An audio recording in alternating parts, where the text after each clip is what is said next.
in health, there's all the things that we can agree on, which is health is important. And then what we disagree on is nearly everything: protein, carbohydrates, fats, whether calories in or calories out matter, fasting, feeding, exercise, and even some people question whether medications should be used. I think that it's really important to understand that in our global health landscape that we all have different opinions, and to really understand what is at the core of health, in my opinion, it is nutrition. Okay, if you've been following me for any amount of time, there's two sides to the story that I see. There's the fat phobic, where everyone is focused on the pathology of fat, and then there's the muscle-centric side.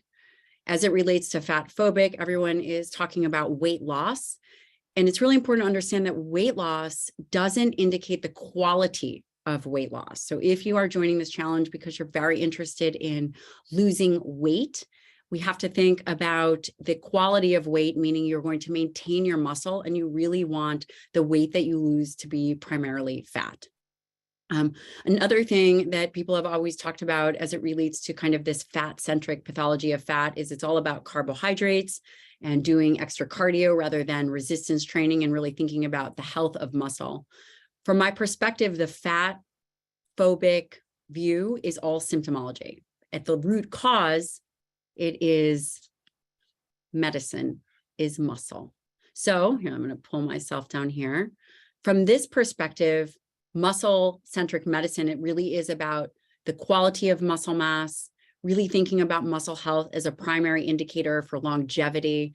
Dietary protein, because you'll learn that there's really two ways to stimulate muscle, and that is through resistance exercise and dietary protein, and then putting in a certain amount of effort at your training. It's not just about being on your phone, although my husband did catch me on my phone doing some leg machines. Don't let that be you. And thinking about things as a root cause perspective. Okay, it's not advancing. How did you do that? Okay, all right. Of course, now when we think about the health of skeletal muscle, you can see here, now this is cross-sectional. I really wanted to share this with you because this is oftentimes what we don't think about that happens in skeletal muscle. And I'm really trying to simplify this. This is, of course, a very long process, but on or letter C, you can see that this is a 25-year-old male. And what we think about at the peak and pinnacle of muscular health and really the health of skeletal muscle. And then this is what you think of healthy skeletal muscle as essentially the fillet, versus looking at D. Letter D here is a marbled steak. This can happen over a lifetime of excess calories and under eating. Fat infiltrates into tissue. And the goal of the Protein Forward Challenge, again, is really prioritizing dietary protein. We will definitely do a challenge that will focus on exercise, but right now, everybody has to eat. Only 23% of the population actually meets their physical requirements. So that's, the next step, but nearly 100% of everybody has to get nutrients and you have to eat. So again, keeping muscle health on point is really critical for making sure that your muscle remains healthy and doesn't look like a marbled steak, okay?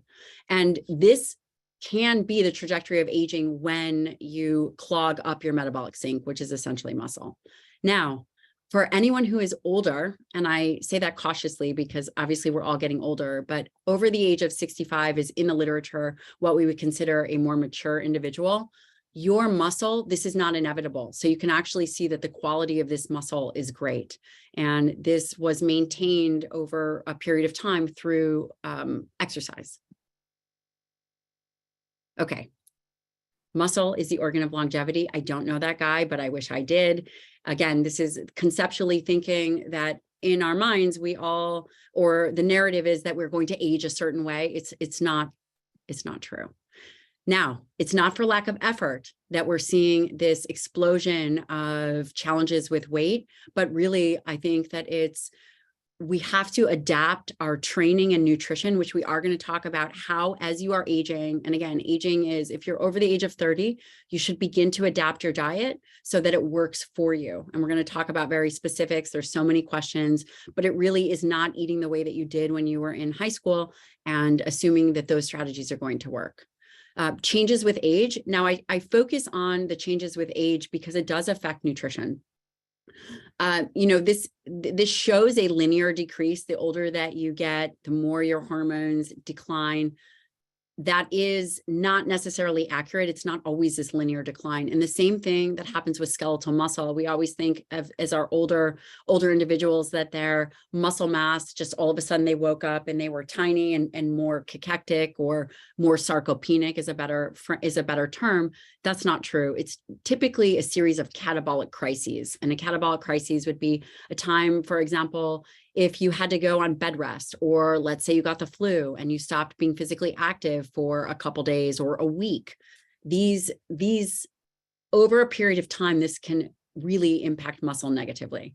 So yes, changes with aging, decrease in sex hormones, insulin resistance and skeletal muscle increases. There's a decrease in blood flow. And then also, most importantly for everyone joining, is muscle, which is a nutrient sensor.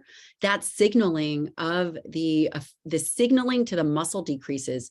The efficiency of use of the dietary protein that you're eating decreases. So you actually need more protein the older you get, not less. Okay. Again, 2 ways to stimulate muscle. That is through resistance training and diet. And really, we are going to focus on leucine. Okay. Here comes the fun part. Are you guys all with me? Now, the range for dietary protein is great. At the bottom of this graph, you'll see that the acceptable macronutrient distribution range can be anywhere from 10% of your energy to 35% of your energy. I think this is a terrible idea, the way that this is set up. And here's why. Dietary protein really needs to be thought of as in terms of body weight. How much do you weigh? Because, for example, if you are just focusing on the 10% and you're meeting the bare minimum of 0.8 grams per kg, which is the RDA, I don't recommend that. That is the minimum to prevent deficiencies. And it's really thinking about two standard deviations of the population is going to be protected. So the minimum amount would be 0.8 grams per kg. Anyone here is not looking for the minimum. You guys are looking for optimal health, right?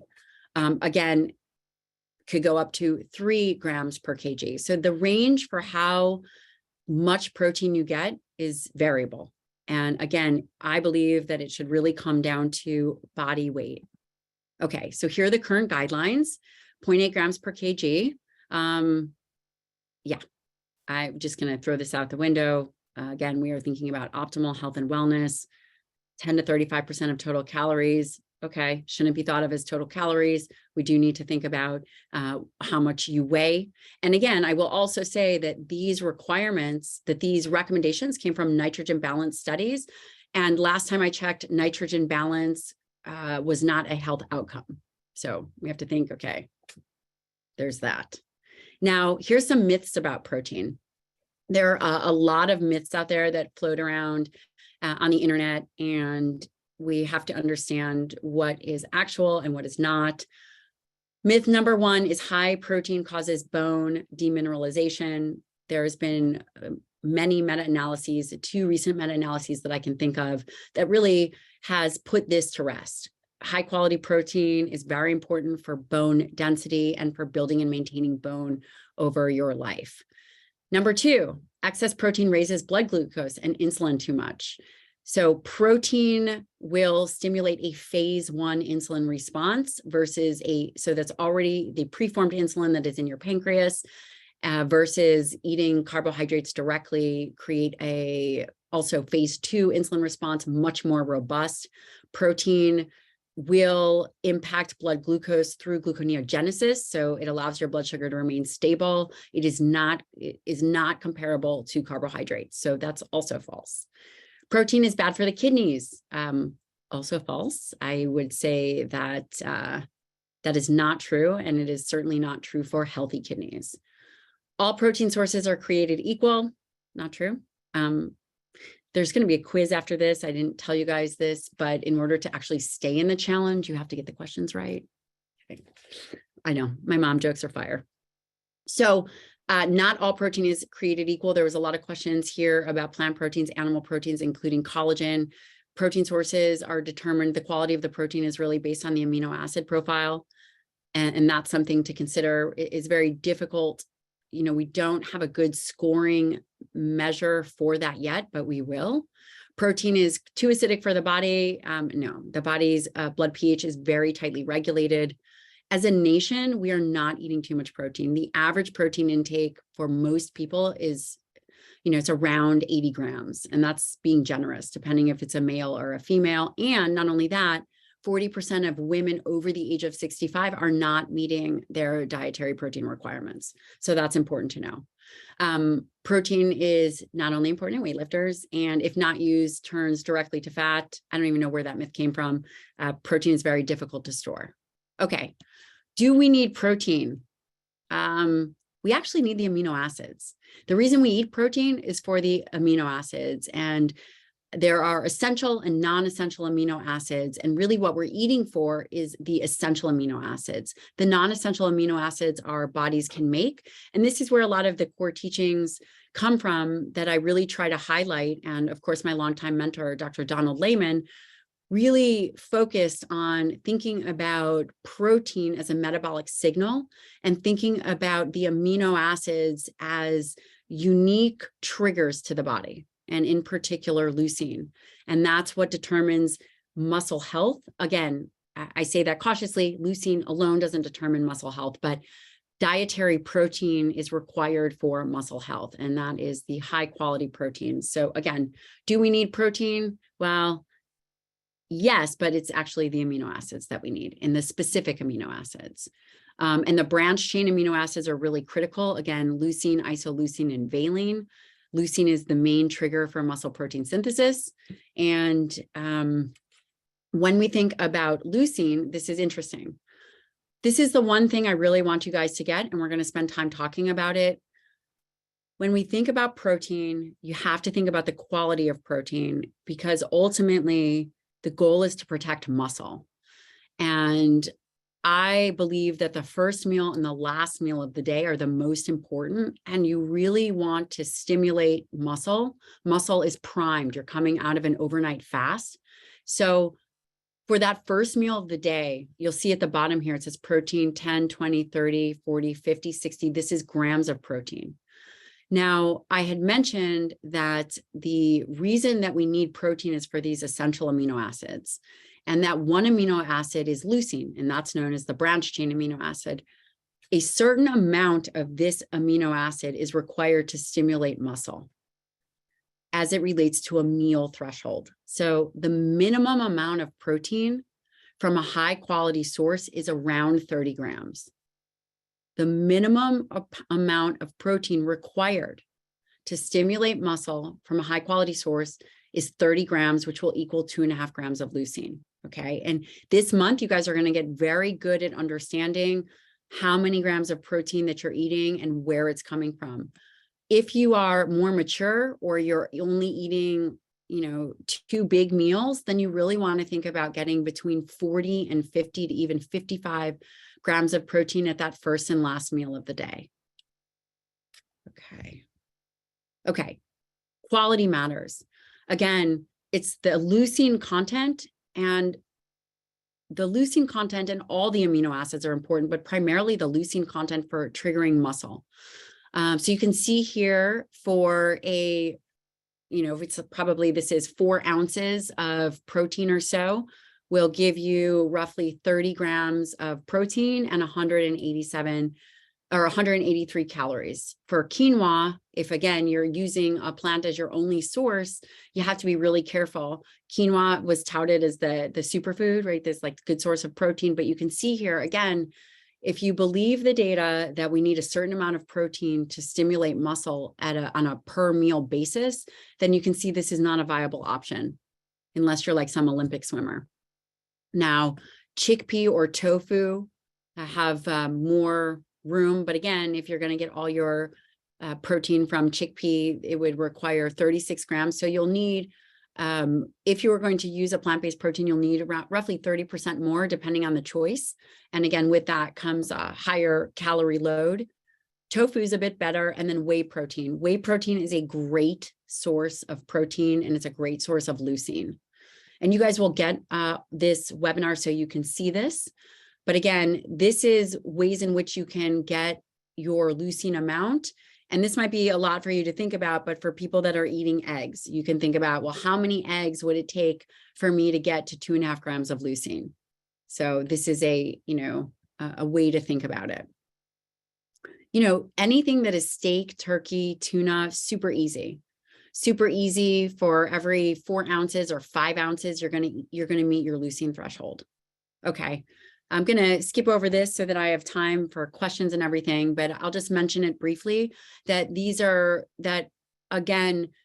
this is just shows you a picture for beef. You can exchange this with multiple other kinds of high quality animal sources, but it looks at, again, we're eating for a food matrix. So protein is the number one, and then underneath protein, you want to think about the food matrix of B12, zinc, selenium, iron, those kinds of things. Okay, also very important.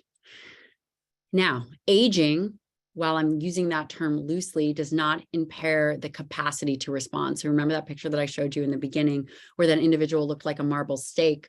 That doesn't have to happen.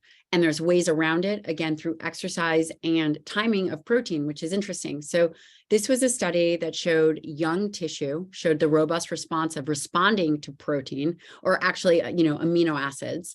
And then it shows the older individual. And you can see here that a younger individual, so if you're in your 20s, you're going to have a robust protein response with not as much protein. So for example, you don't necessarily need 30 grams if you're younger, but again, just because you don't need it, hitting for 30 grams will be easy, and then you're getting everything you need.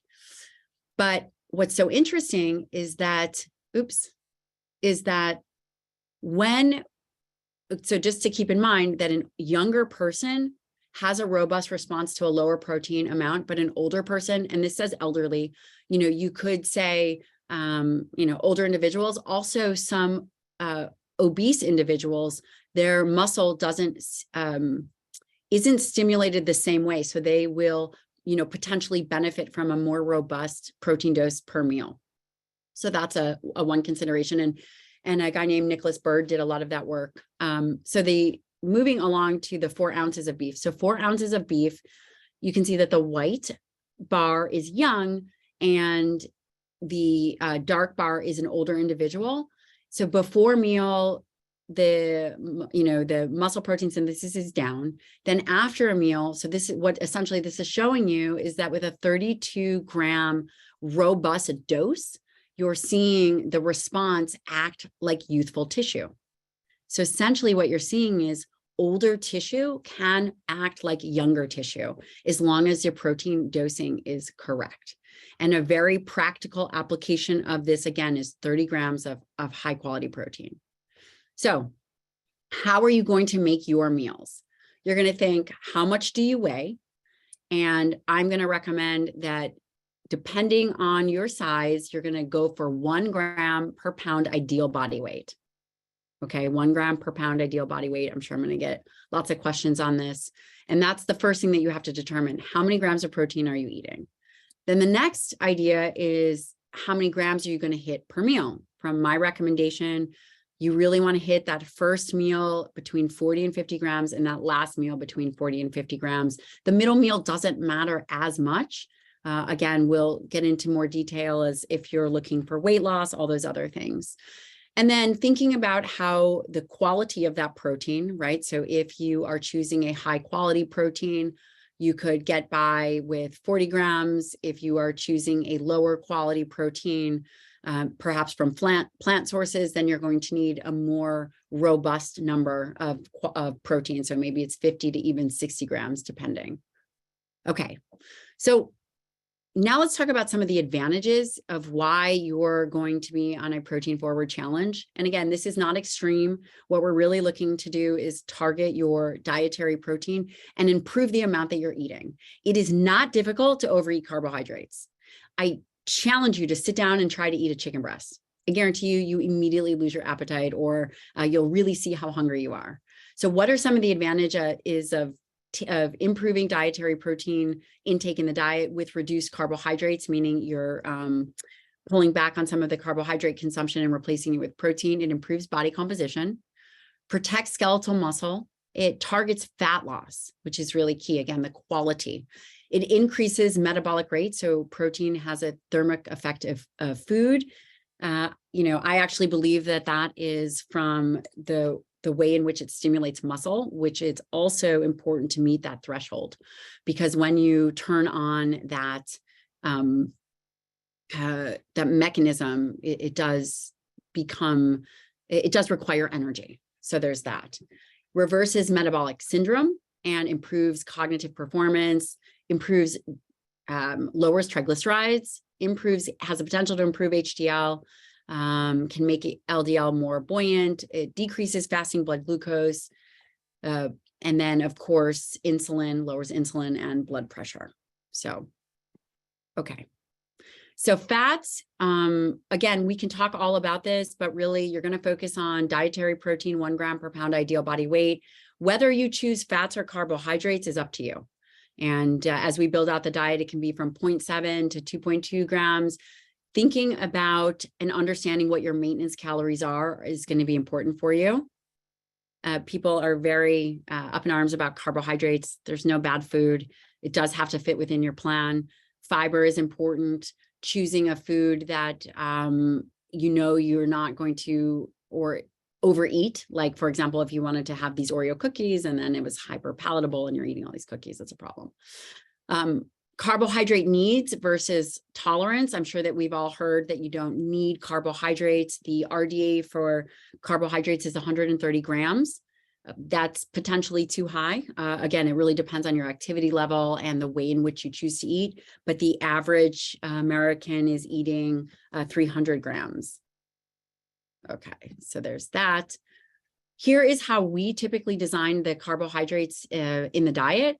You can start at 130. Again, if you're metabolically healthy and you have no weight issues, you can titrate up or down below that. So that's, an option. You can also earn your carbohydrates with extra exercise. So if you are exercising more robustly, the recommendation is you'll use 60 grams of carbohydrates with higher intensity exercise. Which is actually, it's a heart rate over 120. So that's a mistake in the slide deck. And then any carbohydrate over 40 grams per meal, above 40 grams, you're going to associate with exercise recovery, glycogen repletion. Okay. Now, if you care about fat loss, then the hierarchy of needs, in my mind, number one, obviously you have to figure out what your calories are. What I think a very easy way that you can determine what your maintenance calories are is you can track your calories for 2 weeks, weigh yourself in the morning, make sure that your weight's stable, and this will give you the amount of calories that it will take for you to maintain your weight.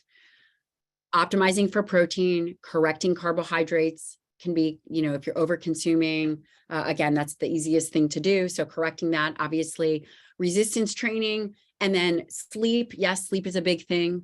And then get your mind right. Doesn't happen overnight.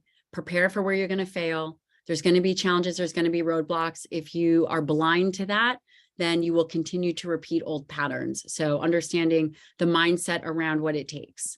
So supplements, there's a couple supplements I absolutely love. And I love creatine. So 5 grams of creatine is great. Fish oil, it's good for everybody. There's even some evidence that it may even support women's body composition, even more. So this is important. But again, whether you're a male or female, fish oil is great for brain cognition. Vitamin D, important for muscle health. When I was doing a fellowship in geriatrics, that's one thing that we always measure. Whey protein. If you are more plant-based, then a branched chain or essential amino acid is important. And then urolithin A. Urolithin A is I believe is going to be the next fish oil. So urolithin A is a product that comes from the microbiome. So whether you have the appropriate microbiome to actually make urolithin A, it's a metabolic byproduct from pomegranate and some other stuff. It's very, very interesting, and it improves something called mitophagy, which is the clearing out of old mitochondria. You can check out Timeline Nutrition. I've been obsessed with them. They've got almost 20 years of data behind it. So these are the core that I recommend. And now I'm going to go to your questions. Okay, guys, lots of questions. All right. Okay. Ready to rock and roll? Are you guys all sitting having lunch? Okay. Now, this question says, I'm having a hard time reaching my total protein grams intake. I started out the day, but I'm not hungry, which is amazing. Okay, any suggestions? When people begin to go on a protein forward plan, protein is actually very satiating the way in which it works in the gut, and it just is very satiating. So if you're having a hard time with your protein intake, this is a great place to add in a shake. Get your first meal and then making sure that you're getting your last meal. So I would recommend a shake for someone who is not hungry. Okay. Let's see. So the next question is collagen protein valued the same as animal protein? Collagen protein actually has a protein score of 0. It is an incomplete protein. It doesn't mean that it's not great, but I wouldn't count that towards your overall protein goals. Where collagen is wonderful is it's great for skin, hair, and nails, but it doesn't affect muscle in the same way because it's very low in the branched chain amino acids and it's devoid of tryptophan. So its protein score is essentially 0. How do you bulk on a protein diet? I want to add muscle. Great question. But eat clean. So the first thing is understanding your maintenance calories. So track your calories of what it's going to maintain, how you're going to maintain your current caloric load, and then increase your calories. Depending on how you want to do that, it could be anywhere from 10% of your maintenance calories to 20%, again, of those calories. As long as you're hitting 1 gram per pound ideal body weight, you can decide if you're going to have carbohydrates or fats. And then, of course, you have to be training hard. I think that that's really important. Okay. And then closed caption. Alexis, is there a way for us to put on Alexia up for closed caption? We will do that. Okay. Rachel asks, based on weight loss goals, my daily protein is 175 grams. How do I fit that in with intermittent fasting? So that's a great question. Intermittent fasting would mean that depending on how you're doing it in an 8 to 9 hour feeding window. And what you can do is if you could hit, 5 meals at 50 grams. Wait, would that be too much? So you hit 3 meals at 50 grams would give you 150 grams of protein. So if you did 175 divided by 5, you could even spread that out, 4 meals a day. But again, I think what's most important is that you hit that first and last meal. You could do 50 at that first meal, 50 at that last meal, and then spread the 75 out. That would be a way to do it. And then maybe even instead of spreading it out evenly, you could hit another robust amount. Okay, let's see. This is a long question.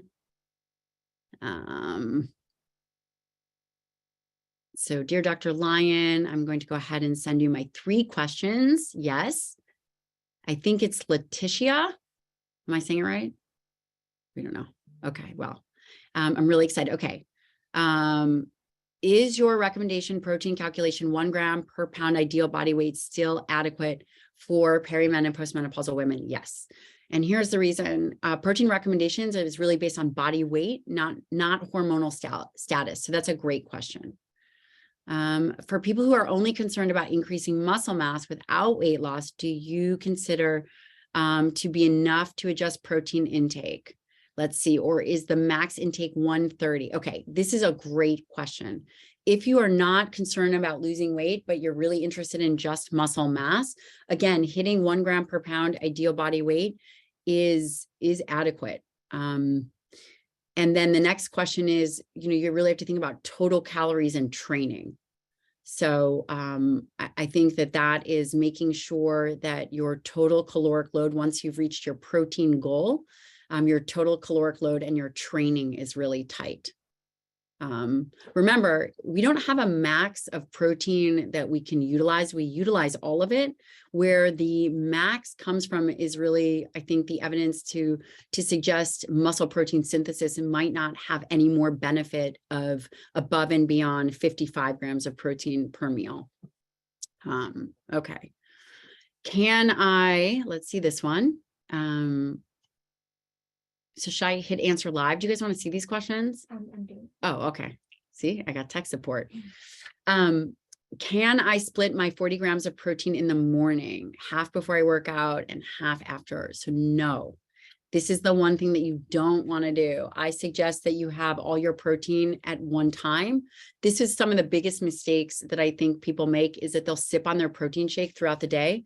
Remember, if you believe that leucine plays a role, that essential amino acid, then we really want to think about, how do we hit that protein goal? Great question. Okay.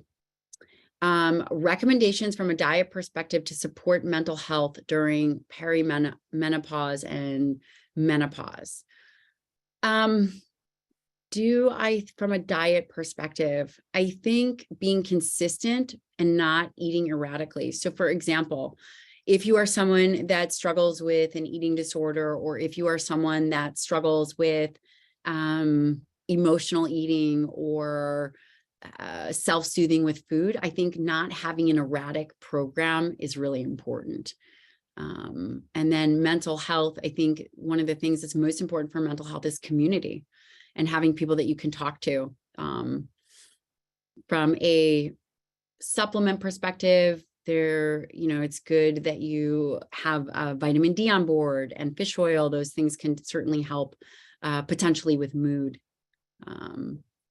How come people like David Sinclair and Walter Longo are on totally different scientific opinions around protein and mTOR? This is so puzzling. Thomas, I agree with you. This is so puzzling. It's very interesting the way that this is spun, because when we think about longevity, we have to break this down. Are we thinking about the quality of our life, or are we thinking about the length of our life? So would an individual want to live longer, healthier, and stronger? Or would an individual want to live longer, weaker, and bedridden? So this is, I think, just one thing to think about. I think it is also very fascinating, this concept of mTOR, because what people, I believe, in the scientific community are not acknowledging is that there's a mechanistic target of rapamycin is in every cell. It's in your brain, in your pancreas, in your liver. And the idea of stimulating, and by the way, mTOR is exquisitely sensitive to different triggers. So for example, in muscle, mTOR is very sensitive to protein, and that's unique to muscle. In liver, potentially mTOR is more sensitive to insulin or total energy intake, same with the pancreas. So the idea of blunting mTOR response is important in the way of continuously overeating, right? So if you are having multiple small carbohydrate meals throughout the day and you're constantly stimulating mTOR, that's a problem. But if you are eating discrete meals to target muscle, then mTOR is not a problem. So I think that there's a bit of mix up, and I think that we can all appreciate that the more healthy muscle mass an individual has, the greater their survivability across nearly all disease states, which is very unusual to say. So Again, I think the obsessive focus on mTOR and protein is the wrong focus. If people care about the story of mTOR, then we have to think about overall calories and overall carbohydrates, because protein and mTOR is very specific, or is most robustly triggered in skeletal muscle.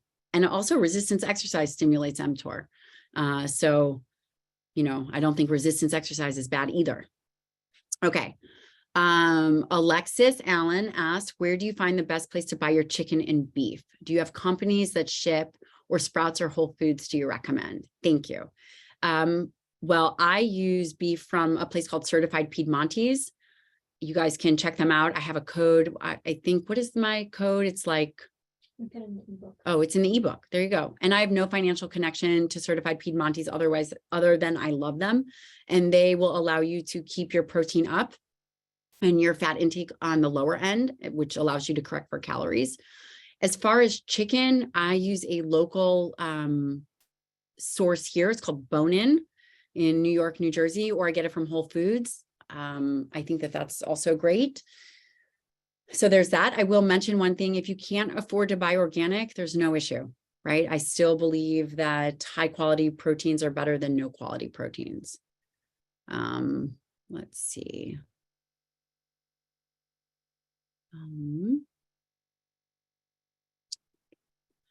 Okay, so this is an anonymous attendee. Can one consume too much whey protein? I find it hard to eat 3 meals. So is it okay to have whey protein with the breakfast and also a 3rd meal? I think that you're going to have to determine if how your stomach does, but I don't think that that would be too much, 2 servings. So I think that you're okay with that. And of course, guys, I'm not acting as your physician, even if you're my patient in this practice. For my own practice, there's that. So I am here just giving you education. Okay. Can IV therapy help with muscle health? I think that there is. So how do I say this? Number one, the way for muscle health is going to be really resistance exercise and dietary protein. There's no way around it. Hard work is going to do it. Can IV therapy help with muscle health? Probably not directly. Again, I'm not sure what kind of IVs, but probably not directly. But again, could you recover faster if an IV was going to help you recover? Potentially.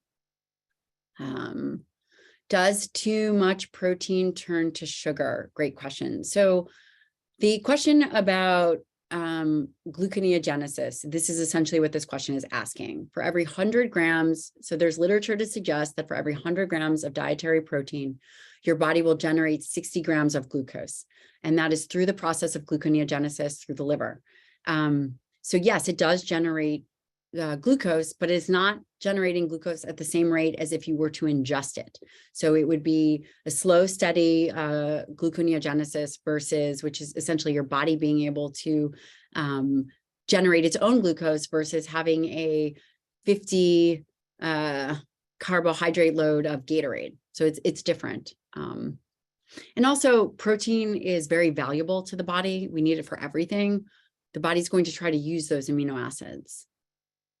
How do I feel about fasting? It depends on what your goal is. I think fasting is not ideal for muscle hypertrophy. Is there some role of fasting in health? Probably. So there's that. Christy asked, what are your thoughts on supporting digestion with jumping with something about protein, with a jump in protein? You can definitely consider a digestive enzyme with betaine HCl. Can be very helpful, especially for older people in general, but digestive enzymes can help. Remember, you should be able to eat and not be tired after you're done eating. And if you find that you're tired, you definitely can experiment with digestive enzymes 15 minutes before you eat to see how that works for you. Bianca asking a great question. Can you supplement with leucine alone? Not recommended, because leucine is one of the branched chain amino acids. There's leucine, isoleucine, and valine. And the way in which it is utilized in the body typically is in a 2 to 1-to-1 ratio. Two of leucine, 1 to valine, 1 to isoleucine. So when you supplement with leucine alone, it disrupts the metabolic process the way that it would naturally occur. So I don't recommend supplementing with leucine alone. I would suggest supplementing with either an essential amino acid formula or a branched chain amino acid formula. So I really like this question. Okay, so there's so many good questions here, you guys. Okay. So Diane asked about menopause and hysterectomy. Again, protein is really the focus on protein is dependent on body weight, not necessarily hormonal status. Is casein protein good at night? Yes, it can be good at night. Can you drink it every night if your stomach can manage it? Let's see. Can the marbling steak be reversed for older adults? So I was, again, speaking with I did my geriatric fellowship at WashU, and I was talking to Dr. Ellen Bender, who was someone that I worked with. She's a geriatrician. And yes, so this concept of the marbling of the steak, as long as it doesn't get to a fibrotic level, you can always improve muscle health. So that's pretty awesome and really important and gives us all hope. Okay. Melissa asks, can you define quality protein? Does it need to be grass-fed and finished? No, it doesn't. Quality protein is really defined based on the amino acids, so that, when we think about protein quality, it is determined based on the essential amino acids. And again, there's 9 essentials. And as it relates to muscle health, we really focus on the branched chains and leucine. That's what the determining factor of high quality protein it is, again, based on those essential amino acids. Doesn't have to be grass-fed or grass-finished. That can be very, very costly. So Jennifer asked, could she eat more than 1 gram per pound ideal body weight? So the evidence suggests that you could, that you could. For someone who has trouble with a past eating disorder, is it still possible to do this challenge without counting calories? That is a really great question. I think you have to do what works for you. Eating disorders are very challenging. I think that if you are focused on protein, you can do it in a way, you would have to determine if it's safe for your state of mind, but I think it can be done. But again, you will have to determine if that works for you, for sure. Okay. So I'm going to answer this question for Joe. Okay. Now, all the recommendations that I gave are generalizations, and I'm going to tell you what works in my practice for how you can figure out in a way that's easy for you. So number one, you could determine how many calories you're going to eat by going to the Harris-Benedict equation or some kind of equation. I think that that's great, but it's also an equation. So I think what is really, really helpful is how is it applicable to your own life? And how that's applicable to your own life is figuring out how many calories you're actually eating. If your weight is stable, figuring out what are you doing? Tracking your calories, nothing is going to give you more insight into what you're doing than real time, right? Everyone's into tracking sleep and steps and all this stuff. Track your calories. It's cumbersome, but do it. Once you figure out what your maintenance calories are, when it comes to what you should be doing, I would consider then determining what your protein target should be. So from my perspective, it's 1 gram per pound ideal body weight. You can titrate up or try to titrate down. Now, Joe, your question is what is the max number of fat? The max number of fat would be dependent on what your total calories are and how you're utilizing it. So if you're getting 2,000 calories, and then you determine your protein goal, whether you choose fat or carbohydrates is totally up to you. Again, I think that the nutrition can be done in cycles. So you can, if you wanted to experiment with a lower carbohydrate diet, you could give it a couple of weeks, and then you could experiment with a higher carbohydrate diet, lower fat diet. Everybody here should get a sense of what works well. And I think Once you are protein forward in your approach, then you can determine what works well for you. And I think that that's a great way. Okay, so whey protein suitable for everyone with someone with digestive issues. Again, that's trial and error. So that would be trial and error. And you can talk to your medical provider if you're recovering from some gallbladder issues. My favorite brand, Laura, I have been working with First Form since 2018. I love them. They have a natural whey. If you cannot do whey, they have a plant-based vegan protein. You can do that. There's also another company called Paleo Pure, which has non-whey based animal protein. So like if you don't do well on a rice pea blend. So there's that. I don't reference net carbs. I reference total carbs. So Molly Scott asked, do I think about carbs, total carbs or net carbs? I don't think about net carbs. I really think in terms of total carbs. Okay, I've answered the menopause question. Great question. At what load does mTOR get negatively impacted? Cancer survivor here. Sarah, great question. I think that you should head on over to Dr. Joe Zundel's page. He is a cancer researcher, and he will tell you that protein doesn't cause cancer. And that mTOR, again, mTOR is in every cell. So thinking about really keeping body weight under control is most important. So mTOR is going to be stimulated by carbohydrates, by calories, by protein, by all things. So mTOR is not unique to protein. So there was that kind of, it seems that people are in the longevity space, always focusing on mTOR and protein, but that, from my professional opinion, is a mistake. mTOR is necessary for muscle health. Sarah, congratulations for being a cancer survivor. That is no easy task. But we also will have a podcast with that cancer researcher that I mentioned. So you can head on over to his page, and there's also a cancer nutritionist that he mentions a lot. Collagen's role in weight loss, does it count? I mentioned that. So no. Should amino acids come from food, or can it also be done with supplements? It can. Now, for muscle building and muscle health, you actually need all the amino acids. So you need the essential and non-essential, which is one reason why branched chain amino acids in and of itself alone isn't helpful for muscle building. So if you are doing a 16-hour, so Angelique asked, how do you manage getting enough protein if you're doing a 16-hour fast? I think, again, that means you're eating in a 8 to 9 hour window or so. So I think you can get it in.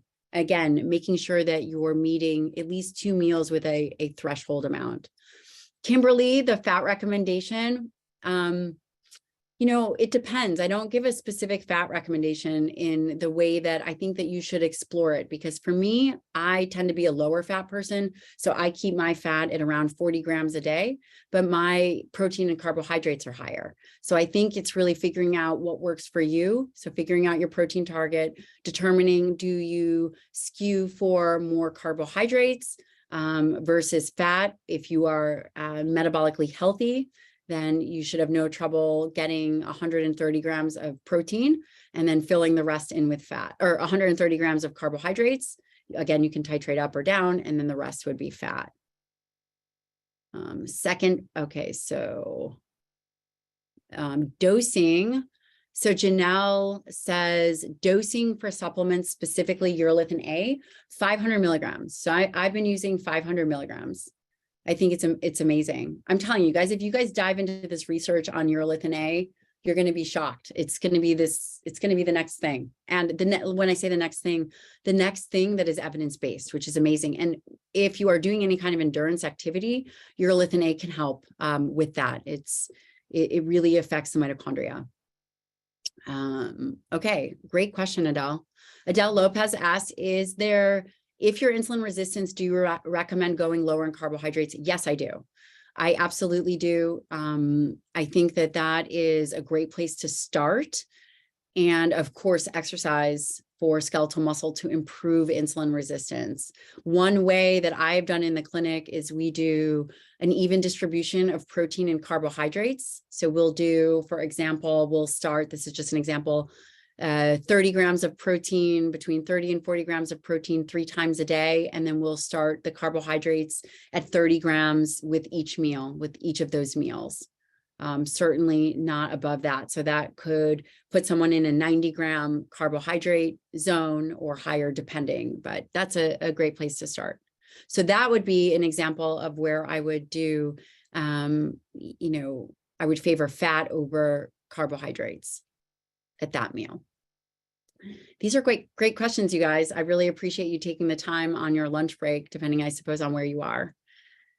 So Carrie asked, second best option behind whey, if there are concerns with dairy. That would be either a rice pea blend or again, like that Paleo Pro blend. So there's that. Is your data gender balanced in its research? So much of the research focuses on men. So again, protein amount is based on body weight. It's not based on gender. A dietary protein amount is not based on gender. It is based on body weight. Okay. So Pina asks, any advice to build muscle to reverse or help osteoporosis? This is where resistance exercise comes in. Really important resistance exercise, calcium, vitamin D, K2, and then of course getting high quality protein is important. Do I recommend intermittent fasting? Depends on what your goals are. I'll leave it at that. Someone asked, is creatine recommended to take on workout days or training days, or can it be taken on rest days as well? In my practice, typically, if you're on creatine, you're on it regardless if you're training or not. Stefan asked, how does protein forward compare to a carnivore diet? It's not a carnivore diet. Of course, you can do it in that way if you want. The goal of this challenge is so the majority of people are not getting enough protein, or they're really confused about protein, or they're confused about how they're getting it. This is really your opportunity to focus on something simple and really think about what are ways in which you can incorporate high quality protein and really think about those meals, really that meal distribution. And that's the goal of this challenge. Not necessarily eliminating food groups. Of course, if that's the way you eat, then, there's a multitude of diets that work well for everybody. Okay, I bought Allison, good job. So Allison is a planner. I love planners. Allison bought a food scale based on my recommendation. Now what? Okay, so now you can measure your food. And once you get a sense of your food, then you won't have to always measure it. So typically people measure it pre-cooked. So if you are looking at 4 ounces or 5 ounces, so let's say if you've got chicken, you have 5 ounces of chicken, 5 times 7. So for every 1 ounce or 7 grams of protein, that gives you 35 grams of protein. You can cook up that 5 ounces of chicken, and that will give you your, you've now weighed it out. So that's a great recommendation. Okay. What Esteban asks, what do you suggest as the time of completion for a meal? I have a shake with protein veggies while working, but I don't drink it at once. I sip it over 2 hours, a 2-hour period. So Esteban, I think that that's probably too long. It's interesting. So a lot of the data, the majority of the data has been done on either whey protein or some kind of liquid protein, liquid form of amino acids. And again, this is a really great question. I think, in my opinion, it's important to get that dose at once. So if you're going to drink it, I would say I wouldn't spread it above and beyond 45 minutes. I don't have a hard reason as to why, but the concept of the shake is that you want to bump up that amino acid quickly in the blood, right? So that's the benefit of doing a shake versus a meal, which is a meal takes longer to digest and absorb. But if you can drink it at once and then eat the veggies and food later, that might be one strategy. That could be one way to do it. But 2 hours, I think is a little bit long. Okay. So Jackie said, I used creatine before and it left me bloated. Any tips? Mostly paleo, lift weights and do cardio. So if you got bloated on creatine, probably maybe not the best choice for you. And then I answered that about casein. Can I touch on pregnancy, protein needs, and also strength training if already active? Maggie, congratulations. I can tell you what I did for my 2 pregnancies. And basically the current recommendations, if you look at some of the sites, they'll say, well, 100 grams of protein for a pregnant woman. That's at least that's the literature I've seen. Here's what I recommend. I recommend that you continue on doing what you're doing. And I can tell you, for me, I had a major protein aversion. I was vomiting every day for 10 months. So hopefully that won't happen to you. So basically I used protein shakes and I got in what I could. And then for me, for physical activity, I just maintained what I was doing. So I did a lot of kettlebells. I did a lot of strength training. I just kept going. I wasn't trying to hit PRs while pregnant, but I maintained my activity level. And in fact, I shot a pregnancy, prenatal, postnatal program with my friend Don Saladino. You guys should check him out. So eventually that will be available to everybody. So there's that. Okay. Let's see.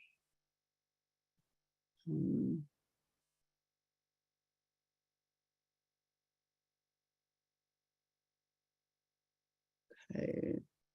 Lots of intermittent fasting questions. Let's see. So somebody asked of based off recent blood work, I was told to ease off animal-based proteins and lean more towards plant-based. Would using this protein forward help with cholesterol? So I would probably ask for more evidence from your doctor as to what, or ask them was it the animal-based protein or was it a high saturated fat? Because if you were eating lean animal-based proteins, I can't imagine that would impact your cholesterol. So I think also it's not necessarily the protein component. Is it an overall calorie or overall saturated component for people that are sensitive? The other thing is plant-based. Again, I think that we have to not think of food as either or. It should be inclusive of animal and plants, and perhaps he's getting it fiber, or she. And the majority of cholesterol, cholesterol is typically, for many people, genetically determined. Triglycerides can go up with excess carbohydrates and excess calories.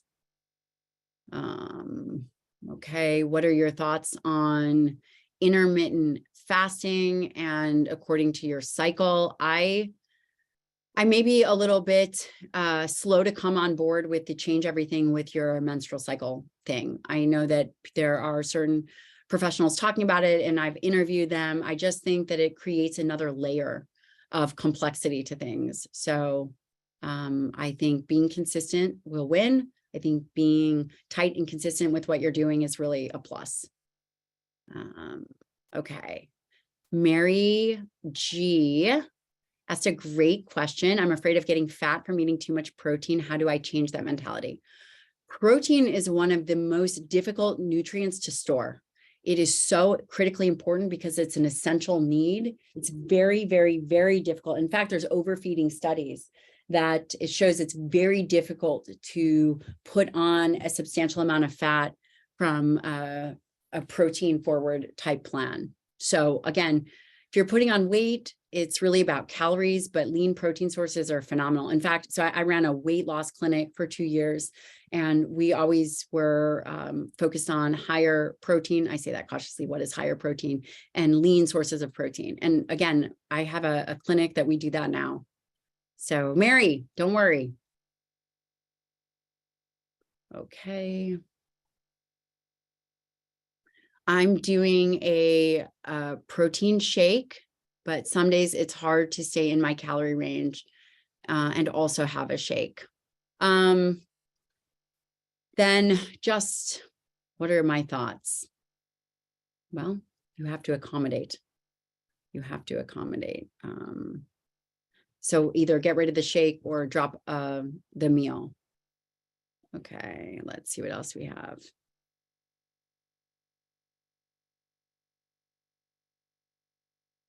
Okay. This is a great question. Is there a replay? Difficulty accessing the webinar? Yes, we'll send you a replay. As long as you don't make fun of my tech challenges, then maybe.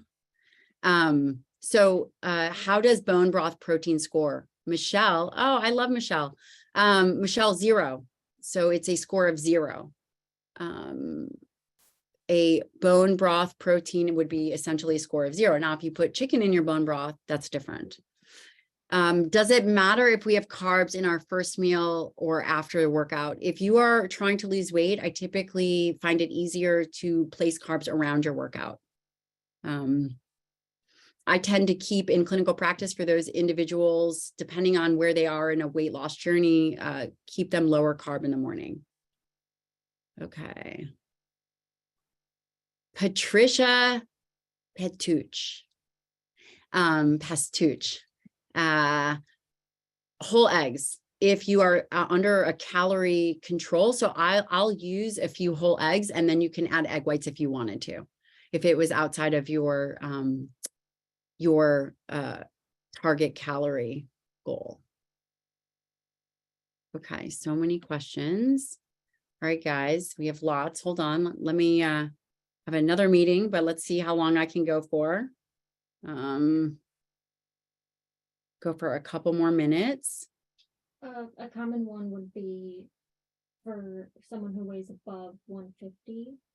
Yeah, that's a great question. How are they should they go above that, and how would you? So yeah. So if you are new to eating, a protein forward way, you can do it slowly. So like if your target was above 150, but you're thinking there's no way you're going to get that in, then start with 150. I think that is reasonable. And for example, if you were going to do, there's a couple different ways to do it. You could do 50 grams 3 times a day. You could do 2 meals with, again, 50 grams at the first and last meal, and then 2 smaller meals in the middle of the day, 25 grams of protein. It all just depends on what your preference is. And I just want to tell everyone, so I know that part of this protein forward challenge was only 1 Zoom, but we are going to do another surprise Zoom because there's so many good questions. And I want to make sure that I get to everybody's questions. So I'm going to take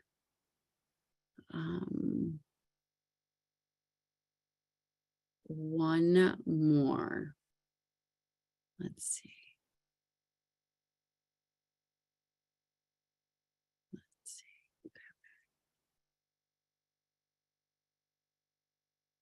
Okay, I'm going to answer this one per Rosanna. If ideal weight is 30 to 35 pounds lower than current weight, is our protein need still at the ideal weight? So if your ideal weight is 30 pounds lower than your current weight, set that protein goal at that ideal weight. One of the things that I typically recommend for weight loss is that understanding your current maintenance calories, and then for a period of time going, 25% below that, and then seeing how you do. Again, you have to kind of work with hunger, but that would be one of my suggestions. I know I said that was the last one, but I'm going to do one more. Okay. Is there one that you see that is going to be applicable to everyone? Again, so many good questions.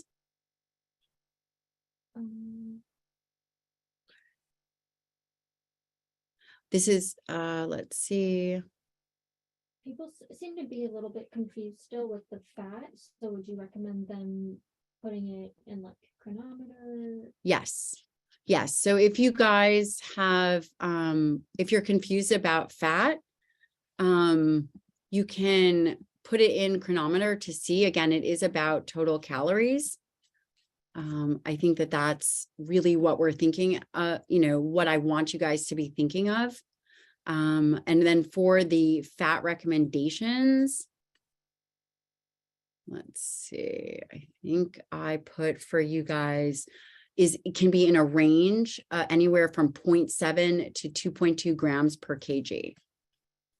Again, it all depends on what your goals are. If you are someone who does better higher carbohydrates, then you'll skew more towards carbohydrates and lower towards fat. And maybe you'll think about 0.7 grams per kg or 7 grams per kg. Yeah, so which would be 0.32 to around 1 gram per pound. So hopefully that makes sense. Okay, guys, I'm so glad that you joined us. You will get a replay of this. Any questions, send them our way. We're going to do another surprise Zoom just like this to give you guys even more value and to make sure that all your questions are answered.